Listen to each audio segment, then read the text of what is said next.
The glittering crystal chandeliers of the grand ballroom cast a golden glow over the city's elite. But for Clara, the warmth felt like a suffocating fire. She smoothed the fabric of her simple, off-the-rack navy dress, feeling entirely out of place among the sea of designer gowns and diamond necklaces. She had only come tonight because she knew how much the 10th anniversary of Vance Enterprises meant to her husband. For 3 years, she had quietly supported him from the shadows, cooking his meals, calming his late-night anxieties, and expecting nothing in return but his affection. But tonight, Julian Vance looked at her as if she were a stain on his immaculate tailored suit. Ever since he was named CEO 6 months ago, the gentleman she married had vanished, replaced by a cold stranger obsessed with status and public perception. "Julian," Clara whispered, stepping closer to him as a group of prominent international investors approached. "Can we find a quiet corner? My feet are aching, and I think your mother is—" "Not now, Clara," Julian snapped, his voice a sharp, hushed blade. He didn't even look at her, his eyes fixed on the wealthy executives drawing near. "Just stand there, smile, and try not to say anything. This merger is worth billions." Before Clara could swallow the lump rising in her throat, Julian's mother, Evelyn, glided over. Her eyes swept over Clara with unmistakable disdain. "Julian, darling, you cannot seriously let the board members see you with her looking like that. It's embarrassing for the family name." Julian's posture stiffened. Instead of defending the woman who had held his hand through his darkest failures, a cruel ambition flickered in his eyes. He wanted to prove to his mother and the investors that he belonged at the top, even if it meant stepping on the only person who truly loved him. Clapping his hands together, Julian drew the attention of the nearby circle, raising his voice so it carried across the immediate floor. "Everyone, if I could have your attention for a moment, I want to introduce a very special guest. This is Clara, my wife." Clara felt a sudden surge of hope, thinking he was finally going to acknowledge her presence. But Julian's next words shattered her completely. As you can see by her choice of attire tonight, Clara prefers the simpler things in life. Julian chuckled, a condescending sound that made the surrounding crowd ripple with polite, mocking laughter. "She's my little charity case. I took her in when she had absolutely nothing. And as you can tell, you can take the girl out of the bargain bin, but you can't take the bargain bin out of the girl."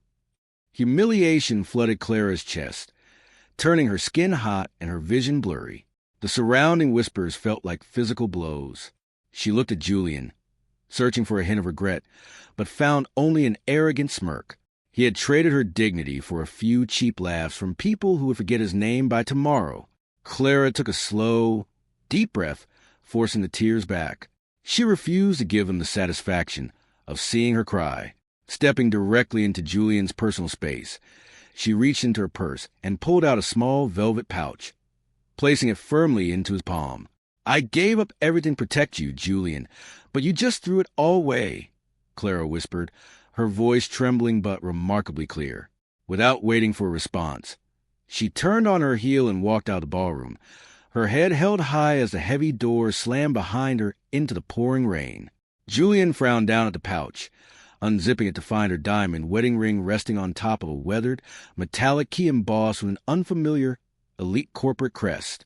Before he could process the weight of what she had handed him, the ballroom lights dimmed, and the master of ceremonies took the microphone to announce the arrival of the city's most reclusive billionaire investor, a person whose face Julian had never seen, but whose signature could destroy his empire with a single stroke. The heavy silence of the empty house pressed down on Julian as he stood in the center of their living room.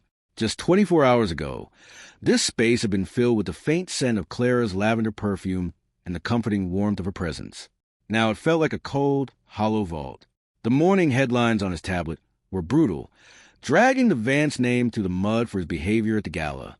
Even worse, the mysterious billionaire investor who was supposed to save his company had vanished from the venue right after Clara left, leaving the crucial merger in absolute jeopardy. Desperate to find her signature on standard corporate disclosure documents to stabilize his sinking public image, Julian walked into Clara's small, tidy home office. It was a room he had rarely entered, always dismissing her hobbies as trivial.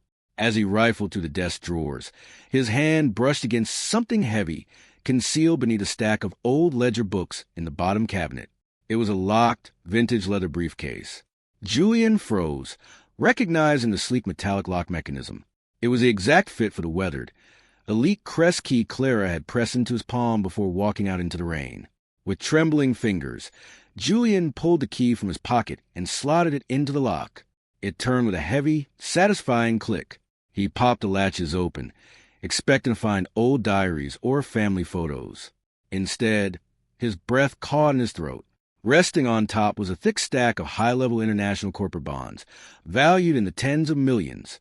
Beneath them lay a glossy, candid childhood photograph of Clara sitting on the steps of a sprawling private estate, laughing alongside a stern but smiling older man. Sterling Hayes, the legendary, fiercely reclusive tech tycoon who controlled half the city's infrastructure. Julian's heart hammered against his ribs as he picked up a bound legal document from the bottom of the briefcase. It was a secret marriage contract. As his eyes scanned the legal prose, the truth hit him like a physical blow. Clara hadn't been a penniless orphan. She was the sole heiress to the Hayes empire. According to the stipulations, she had willingly renounced her immediate multi-billion-dollar inheritance just to marry Julian, choosing a simple life to ensure he loved her for who she was, not her family's unfathomable wealth. Before he could process the sheer magnitude of his mistake, the office door burst open. His head assistant, Marcus, stood in the doorway, pale and out of breath, clutching a tablet. "Julian, we have a massive situation," Marcus stammered, his eyes wide with panic. "The anonymous offshore trust that's been quietly buying up our failing stock over the last 2 years? The entity that literally kept Vance Enterprises afloat every time your mother tried to sabotage your budget. What about it?" Julian asked, his voice barely a whisper, dread pooling in his stomach. "The trust just filed a public disclosure form with the SEC to stop a hostile takeover," Marcus said, holding out the screen. "Julian, the private trust is owned entirely by Clara. She didn't just support you at home. She's been secretly funding your entire CEO legacy from the shadows." The room seemed to spin. Julian looked from the tablet to the vintage briefcase. The woman he had publicly mocked as a bargain bin charity case was the very reason he still had a company to run. He had traded a diamond for a handful of gravel. Frantic, Julian grabbed his phone and dialed Clara's number. "The number you have dialed is no longer in service." A cold, automated voice chimed. He tried her email, her social media, even the emergency contacts she had listed, but everything had been systematically wiped clean. She had completely vanished from his world, leaving behind a crumbling empire and a broken man. Suddenly, Marcus's tablet beeped with an urgent, high-priority notification that made both men freeze. The reclusive majority shareholder of Hayes Global had just called an emergency board meeting for tomorrow morning to decide the fate of Vance Enterprises, and Julian had just received an ultimatum to appear in person. The grand double doors of the Hayes Global penthouse swung open, but the man who stepped through them bore little resemblance to the arrogant CEO who had commanded the ballroom just days prior. Julian's suit was wrinkled, his eyes bloodshot from sleepless nights, and his hand shook slightly as he adjusted his tie. He had come here to beg for an alliance, prepared to pitch his soul to a faceless corporate titan, just to keep Vance Enterprises from collapsing into bankruptcy. The penthouse office was vast, lined with floor-to-ceiling windows that looked out over the entire city skyline. A high-backed leather chair faced the glass, obscuring the identity of the person sitting inside. 2 top-tier corporate attorneys stood at attention near the desk, their expressions unreadable. "Thank you for seeing me on such short notice," Julian began, his voice raspy as he stepped forward. "My company is facing an unprecedented crisis, and I am prepared to offer whatever terms your firm requires to authorize this merger. I only ask for a chance to prove our worth." The leather chair slowly rotated. Julian's speech died in his throat. Sitting behind the monolithic mahogany desk was Clara. The simple navy dress and modest posture were gone. She wore a flawless, tailored cream-color haute couture suit, her dark hair swept up elegantly, exposing the sharp, commanding lines of her jaw. Her eyes, which had always looked at him with warmth and devotion, were now as cold and analytical as shattered ice. "Sit down, Julian," Clara said. Her voice lacked malice, carrying instead a heavy, quiet authority that made the room feel instantly smaller. Julian stumbled backward a step, his mind refusing to connect the woman who used to pack his lunches with the billionaire heiress controlling his destiny. Clara, what is the meaning of this? Why are you sitting in Sterling Hayes' chair? Because Sterling Hayes was my grandfather, Clara replied calmly, folding her hands on the desk. And upon his passing, I became the sole trustee of Hayes Global. The charity case you took in, Julian, actually owned the roof over your head. The truth hung in the air, thick and suffocating. Julian felt a profound wave of shame wash over him, hotter than any public humiliation. You gave up your inheritance for me? The documents and the briefcase. I wanted to be loved for who I was, not for my grandfather's bank account, Clara said, her voice finally cracking with a hint of genuine emotion.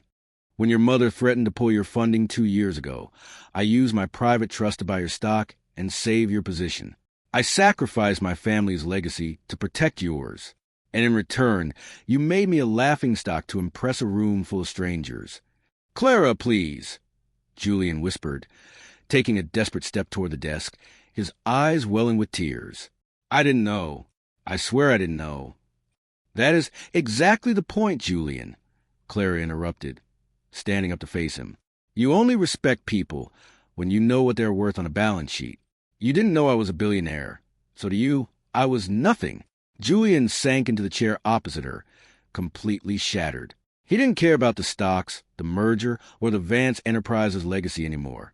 Looking at her now, surrounded by unimaginable wealth, he realized the most valuable thing he had ever lost was the pure, unconditioned heart of the woman who had stood by his side when he had nothing. Clara signaled to her attorneys, who placed a thick stack of legal documents directly in front of Julian. This is the restructuring agreement for Vance Enterprises, Clara stated coldly, sliding a fountain pen across the desk.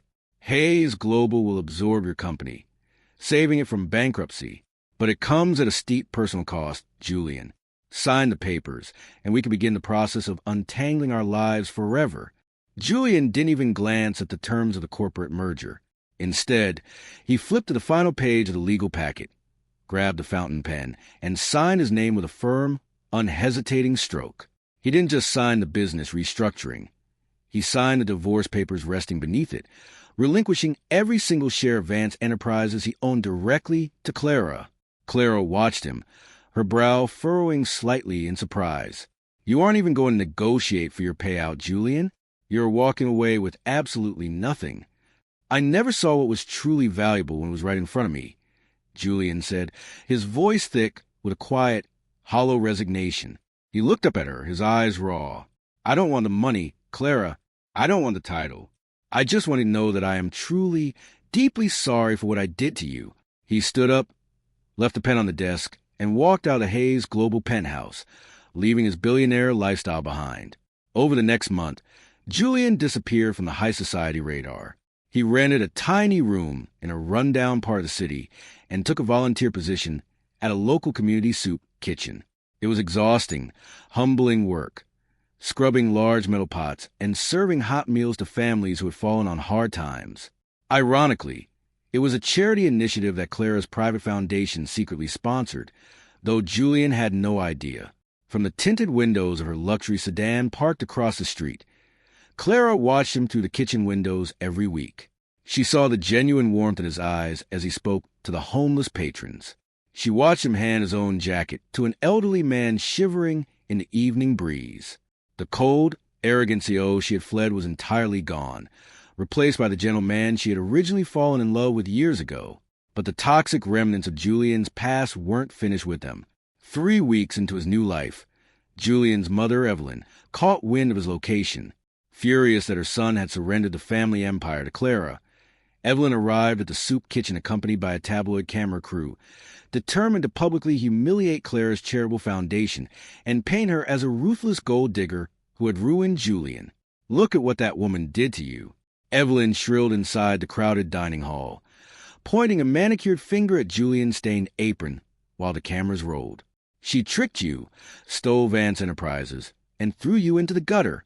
She is an ungrateful snake. The room fell dead silent. Julian stood up, stepping directly between his mother and the camera lenses. His posture was no longer defensive. It was fiercely protective. "Stop it, Mother," Julian commanded, his voice echoing with absolute conviction. "Clara didn't steal anything. She saved Vance Enterprises from your sabotage.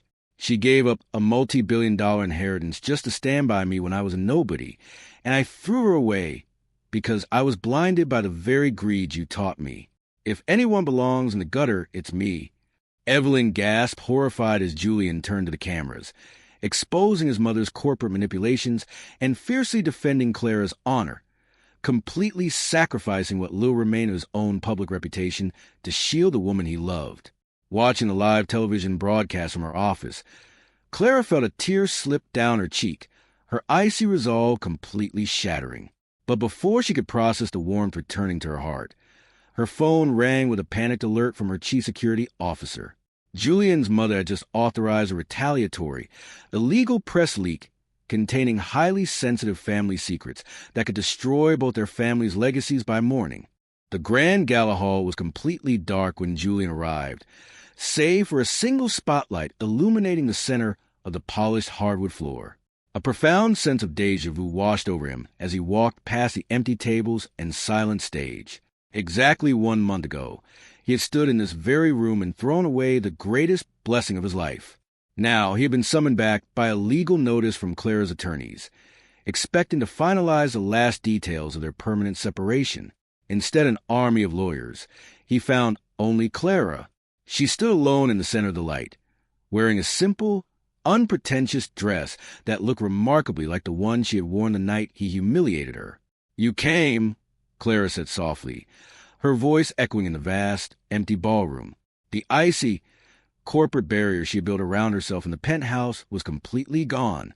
"I will always come if you call, Clara," Julian replied, stepping into the edge of the light. He looked tired, but there was profound peace in his eyes that hadn't been there when he wore tailored suits. "My mother's leaked documents. I managed to track down the primary publisher and intercept the rest of the files before they could go live. Your family's legacy is safe. I made sure of it." Clara took a slow step toward him, her eyes searching his face. "I saw what you did at the soup kitchen, Julian, and I saw how you stood up to your mother on national television. You gave up everything to defend my name, even when you had nothing left to gain." "I didn't do it to gain anything," Julian whispered, a stray tear cutting through the weariness on his face. "I did it because I finally see clearly. When I had the money and the CEO title, I was entirely bankrupt inside. It took losing you and working among people who truly have nothing to realize that the only wealth that ever mattered was the love you gave me. I don't care about the contracts. Clara, if you want to sign the final papers and never see you again, I will do it. I just need you to know that I love you for who you are, not your empire." Clara looked down at the documents resting on a small table beside her. Slowly, deliberately, she picked them up and tore the divorce papers completely in half, letting the pieces flutter to the floor. Julian's breath hitched in his throat. "Clara, true nobility isn't found in wealth, titles, or the approval room full of strangers, Julian," Clara said, her voice trembling with emotion as she stepped into his arms. "It's found in the humility to recognize your mistakes and the courage to change. The man I married is finally standing in front of me again." Julian wrapped his arms around her, burying his face in her shoulder as a dam broke inside him. They stood in the center of the empty ballroom, holding on to each other tightly, promising to rebuild their lives on a foundation of absolute honesty and mutual respect, leaving the toxic expectations of high society behind. True wealth was never stored in a bank vault or a corporate tower. It lived in the quiet capacity of the human heart to sacrifice, forgive, and embrace the healing grace of a second chance.